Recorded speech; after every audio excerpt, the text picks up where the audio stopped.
వేద పండితులచే శుభకార్యాలు పూజలు హోమాలు జాతకాలు ఆఫీస్ పూజలు చేయించుట కొరకు పూజారీస్.com. నమస్తే, వెల్కమ్ టు సుమన్ టీవీ. నేను మీ యామిని.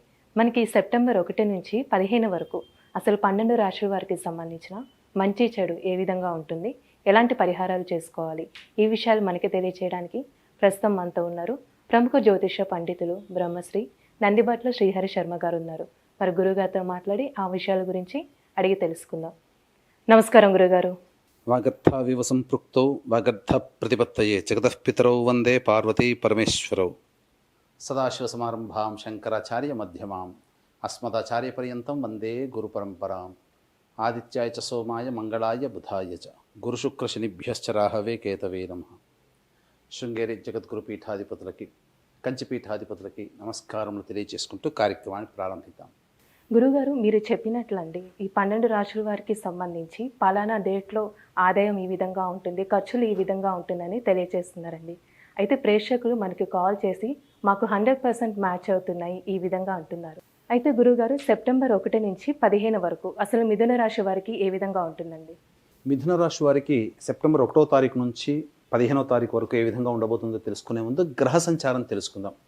రాశిలోనే కుజుని యొక్క సంచారం, 12వ కుజుడు గురువు, రాశిలో కుజుడు, అలాగే తృతీయ ముందు రవి బుధుల యొక్క సంచారము, ఇక కేతువు శుక్రుడు చతుర్థంలో సంచారం, అలాగే నవమ స్థానం ముందు శని వక్రీకరించి ఉండడం, మరియు దశమ స్థానంలో రాహు. వెరసి చూసుకున్నట్లయితే గ్రహ సంచారం అనుకూలంగా ఉంది. అంటే అనుకూలంగా లేని రోజులు కొన్ని ఎక్కువగా ఉన్నప్పటికీ, అనుకూలంగా ఉన్న రోజులు తక్కువగా ఉన్నా చాలా మటుకు శుభ ఫలితాలు యొక్క మిథున రాశిలో ఉన్నటువంటి వారు పొందుతారని చెప్పవచ్చు. ఇక ముఖ్యంగా ప్రధానంగా ఈ యొక్క మిథున రాశి వారు సంతానం యొక్క ఆరోగ్యం పట్ల శ్రద్ధ వహించాల్సినటువంటి పరిస్థితి. ఆకస్మికముగా సంతానము జబ్బు పడడం అనేది జరుగుతుంది కాబట్టి జాగ్రత్తలు పాటించండి. అలాగే మీరు మొండి ధైర్యంతో, ఆత్మవిశ్వాసంతో, మితిమీరిన ఆత్మవిశ్వాసంతో ముందడుగు వేస్తారు. కారణం ఏంటంటే ప్రధానంగా మీరు గత కొన్ని రోజులుగా మీ యొక్క జరుగుతున్నటువంటి పనులలో అన్నీ కూడా చాలా మటుకు పాజిటివ్గా ఉండడం, చేసినటువంటి పనులు ఎదుటి వాళ్ళ యొక్క మెచ్చుకోలుగా ఉండడం, ఈ కారణం చేత అతి ఆత్మవిశ్వాసానికి గురవుతారు. కాబట్టి వాస్తవానికి దగ్గరగా ఉండే విధంగా మీ యొక్క పనులు పెట్టుకోండి. ఎప్పుడు కూడా ఎంత ఎత్తుకు ఎదిగినా తగ్గి ఉండడం అనేటువంటి అలవాటు చేసుకున్నట్లయితే అసలు ఈ యొక్క మిథున రాశి వారికి ఈ యొక్క 15 రోజుల పాటు ఆనందదాయకంగా ఉంటుందని చెప్పవచ్చు. ముఖ్యంగా ఉద్యోగార్థులకి చక్కటి ఉద్యోగ అవకాశాలు కలుగుతాయి. ఉద్యోగంలో చేస్తున్నటువంటి వారికి అనుకున్న చోటికి బదిలీలు జరుగుతాయి. ఉన్నతాధికారుల యొక్క అండదండలు సంపూర్ణంగా ఉండడం, ఈ కారణం చేత మీరు ప్రమోషన్ లిస్టులో ముందుంటారని చెప్పవచ్చు. ఇక ఆశయాలు కోరికలు అధికంగా ఉన్నప్పటికీ దైవానుగ్రహం లేని కారణం చేత చాలా మటుకు తక్కువ స్థాయిలోనే వచ్చేటువంటి ఫలితాలతో సరిపెట్టుకోవాల్సినటువంటి పరిస్థితి వస్తుంది. కాబట్టి దైవానుగ్రహాన్ని పెంచుకునే ప్రయత్నం చేయండి. ముఖ్యంగా వివాహం కావాల్సినటువంటి అబ్బాయిలకి అమ్మాయిలకి మంచి శుభ పరిణామం, వివాహం జరిగేటువంటి అవకాశాలు కూడా గోచరమవుతున్నాయి. నిశ్చయితాంబులాలు జరిగే అవకాశాలు ఉంటాయని చెప్పవచ్చు.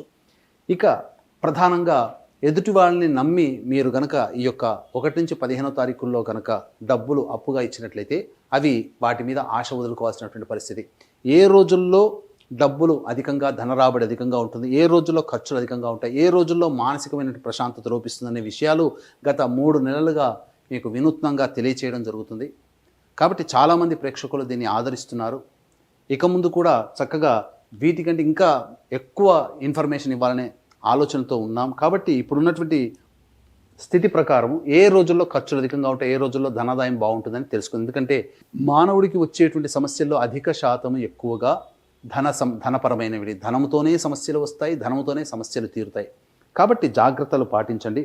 ముఖ్యంగా 1వ తారీఖు రోజున ప్రధానముగా ధనాదాయం అంతగా ఉండదు, ఖర్చులు అధికంగా ఉంటాయి, కుటుంబం మధ్య విభేదాలు ఏర్పడే అవకాశం ఉంది. కాబట్టి జాగ్రత్తలు పాటించండి. కుటుంబ సభ్యులతో చాలా మటుకు మౌనంతో మీరు సమాధానం చెప్పండి. వాగ్వివాదాల జోలికి వెళ్ళకండి. ఇక 2, 3, 4 తారీఖుల్లో ధనాదాయం చక్కగా ఉంటుంది. నిరుద్యోగస్తులకి ఉద్యోగం లభించి తీరుతుంది. అలాగే ఉన్నత ఉద్యోగస్తుల యొక్క అనుగ్రహం కలగడం, ప్రమోషన్లో మీరు ముందుంటారు. ఇతరులతో మీరు మాట తీరు వ్యవహారం వల్ల అందరినీ మెప్పుని మీరు పొందుతారు. తద్వారా మీకు ధనాదాయం చక్కగా ఉంటుంది. ఇక 5, 6 తారీఖుల్లో, 7, 8, 9 తారీఖుల్లో కాస్త విచారించాల్సినటువంటి పరిస్థితి. 5, 6 తారీఖుల్లో గృహోపకరణాలు కావచ్చు, గృహ మరమ్మతులు కావచ్చు, వాహన మరమ్మతులు కావచ్చు, లేదా నూతన గృహ కొనుగోలుకు సంబంధించిన ప్రయత్నంలో వలన కొంత ధనం ఖర్చు అవుతుంది. తల్లిగారి ఆరోగ్యం పట్ల శ్రద్ధ వహించాల్సినటువంటి పరిస్థితి. ఇక 7, 8, 9 తారీఖులో కనుక గమనించుకున్నట్లయితే మీ ఆరోగ్యం పట్ల మీరు శ్రద్ధ వహించాల్సినటువంటి పరిస్థితి. అన్నీ కూడాను ఆలోచనలకే పరిమితమవుతాయి తప్ప కార్యరూపం దాల్చదు. తద్వారా కొన్ని ఇబ్బందికర పరిస్థితులు ఎదురవుతాయి. అంతేకాకుండా ఇక్కడ ప్రధానంగా ఏ పని చేయాలన్నా కానీ మీకు విక్రమం, కరేజ్ అంటారు. ఆ కరేజ్ లేకపోవడం, వెనకడుగు వేసే తత్వం ఈ యొక్క 7, 8, 9 తారీఖులు ఉంటాయి కాబట్టి జాగ్రత్తలు పాటించండి. ఇంతకుముందు చెప్పుకున్నట్లుగా మీకు సూచించినట్లుగా ఈ యొక్క 7, 8, 9 తారీఖులలో 14, 15 తారీఖులలో మీరు డబ్బులు ఎవ్వరికీ కూడాను చేబదులుగా ఇవ్వకండి. ఇస్తే తిరిగి రావు. ఇక 10, 11, 12, 13 తారీఖుల్లో విశేషమైనటువంటి ధన రాబడి గోచరమవుతుంది. 6వ తారీఖు అనగా 10వ తారీఖు, 11వ తారీఖుల్లో విశేషంగా మీకు ధన రాబడి అధికంగా ఉంటుంది. రాని బాకీలు వసూలు అవుతాయి. వ్యాపారం చాలా చక్కగా జరుగుతుంది. ముఖ్యంగా 12, 13 తారీఖుల్లో జీవిత భాగస్వామి లేదా వ్యాపార భాగస్వామి తీసుకున్న నిర్ణయం వల్ల మీకు లాభసాటిగా మారుతుంది. అలాగే భాగస్వాముల మధ్య జీవితము లేదా వ్యాపారము భాగస్వాముల మధ్య ఉన్నటువంటి విభేదాలు కానీ పొరపచ్చాలు కానీ తొలగిపోయి నూతనంగా మళ్ళీ నూతన ఆలోచనలతో నూతన ఒరవడితో మీ యొక్క కార్యక్రమాల్ని ప్రారంభిస్తారని చెప్పొచ్చు. ఇక 14, 15 తారీఖుల్లో కనుక గమనించుకున్నట్లయితే ప్రధానంగా మీరు ఆరోగ్యం పట్ల శ్రద్ధ వహించాల్సినటువంటి పరిస్థితి. అలాగే ఖర్చులు కూడా అధికంగా ఉంటాయి. ఆల్రెడీ ప్లానింగ్ ప్రకారం పెట్టుకున్న 14, 15 తారీఖులో ఖర్చులు ఉంటే వాయిదా వేసుకోండి, లేదా ఆ ఖర్చుల యొక్క ప్రభావాన్ని తగ్గించుకోండి, ఖర్చులను తగ్గించుకోండి. ఎందుకనంటే ఆకస్మికమైనటువంటి ఖర్చులు 14, 15 తారీఖుల్లో ఉన్నాయి కాబట్టి మీరు పెట్టుకున్న ఖర్చులు ఆ రోజున వచ్చే ఆకస్మిక ఖర్చులు తోడై ఇబ్బడి ముబ్బడిగా మిమ్మల్ని సమస్యల వలయంలో చిక్కుమునేట్లుగా చేస్తాయి. మానసికమైనటువంటి ప్రశాంతత లోపిస్తుంది. ఒక భయము, ఆందోళన మిమ్మల్ని వెన్నాడుతుంది. తద్వారా ఏ పని చేయలేక వృధా కాలయాపన ఈ 14, 15 తారీఖుల్లో జరుగుతుంది. కాబట్టి ఏతావాత చెప్పొచ్చేది ఏంటంటే 5, 6, 14, 15 తారీఖుల్లో డబ్బులు అప్పుగా ఇవ్వకండి. ఖర్చులు అధికంగా ఉంటాయని చెప్పవచ్చు.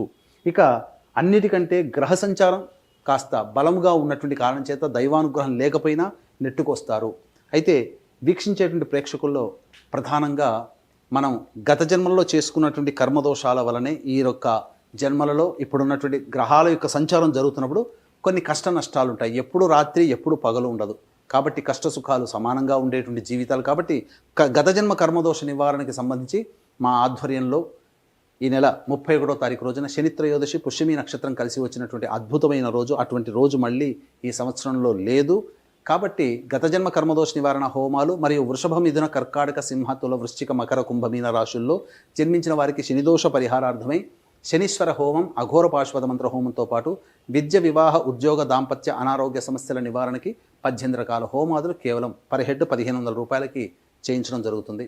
అలాగే ఏ కుటుంబంలోనైనా కానీ పితృదోషములు లేదా పితృశాపములు ఉంటే అనుకున్నంత స్థాయిలో అభివృద్ధి అనేటువంటిది ఉండదు. పైగా ఈ యొక్క పితృదోషం లేదా పితృశాపం అనేటువంటిది తండ్రి వైపు 7 తరాలు, తల్లి వైపు 4 తరాల్లో ఏవైనా దుర్మరణాలు అంటే road accident, fire accident, suicide attempt, నదిలో బావిలో పడి చనిపోవడం, ఇంట్లోంచి వెళ్ళిపోవడం, లివర్ ఫెయిలే, కిడ్నీ ఫెయిలే, క్యాన్సర్తో చనిపోవడం, పిండ ప్రదానాలు చేయలేకపోవడం, 60 సంవత్సరాల లోపల ఏ విధంగా చనిపోయినా అది పితృదోషమే. అలాగే ఈ పితృదోషం ఉన్నప్పుడు మందులకు నయం కాని రోగాలతో బాధపడుతూ ఉండడం, పెళ్ళిళ్ళు కాకపోవడం, సంతానం కలకపోవడం, అలాగే డైవోర్సులు అవుతూ ఉండడం, ఇలా 1, 2 అనేక రకాలైనటువంటి సమస్యలు అనగా పరిష్కారం కాని సమస్యలతో, మందులకి నయం కాని రోగాలతో బాధపడుతూ ఉంటారు. కాబట్టి ఇటువంటి పితృదోష నివారణార్థమై ఈ సెప్టెంబర్ పితృపక్షాలలో 25వ తారీఖు రోజున 30వ తారీఖు రోజున 2 రోజుల్లో పితృదోష నివారణ కార్యక్రమాలు అనేటువంటి చేయించడం జరుగుతుంది. కాబట్టి సశాస్త్రీయంగా నిజాయితీగా చేయించడం జరుగుతుంది. అవకాశం ఉన్న వాళ్ళు కార్యక్రమ తదనంతరం కాంటాక్ట్ చేసి పూర్తి వివరాలు తెలుసుకోవచ్చు. గురువుగారు, మిథున రాశి వారంటే ఎలాంటి పరిహారం చేస్తే మంచిది? మిథున రాశి వారు ప్రతిరోజు కూడా సుబ్రహ్మణ్య భుజంగ స్తోత్ర పారాయణము, అలాగే శివాలయంలో అర్చన చేయించుకున్నట్లయితే చాలా మటుకు సమస్యలు పరిష్కారం అవుతాయి. ఇంకా మీకు సమస్యల పరిష్కారం కాలేదు అని అంటే అవి మీ యొక్క జాతకంలో నడుస్తున్నటువంటి గ్రహ దశాంతర్దశల యొక్క ప్రభావం. కాబట్టి దగ్గరలోని మంచి ఉపాసనా పొరలైనటువంటి జ్యోతిష్య పండితులను సంప్రదించినట్లయితే, వారిచ్చే సలహాలు సూచనలు పాటించినట్లయితే తప్పకుండా మీకు సమస్యలు పరిష్కారం అవుతాయి. భవిష్యత్తులో వచ్చే సమస్యలు కూడా మీకు పరిష్కారం అవుతాయి. కాబట్టి మీరు చక్కగా మంచి జ్యోతిష్యుల్ని సంప్రదించవచ్చు. గురువుగారు, సెప్టెంబర్ 1 నుంచి 15 వరకు అండి అసలు మిథున రాశి వారికి ఏ విధంగా ఉంటుంది, ఎలాంటి పరిహారం చేసుకోవాలి, ఈ విషయాలు మాకు తెలియజేసినందుకు ధన్యవాదాలండి. సర్వం శ్రీ ఉమామహేశ్వర పరబ్రహ్మార్పణమస్తు.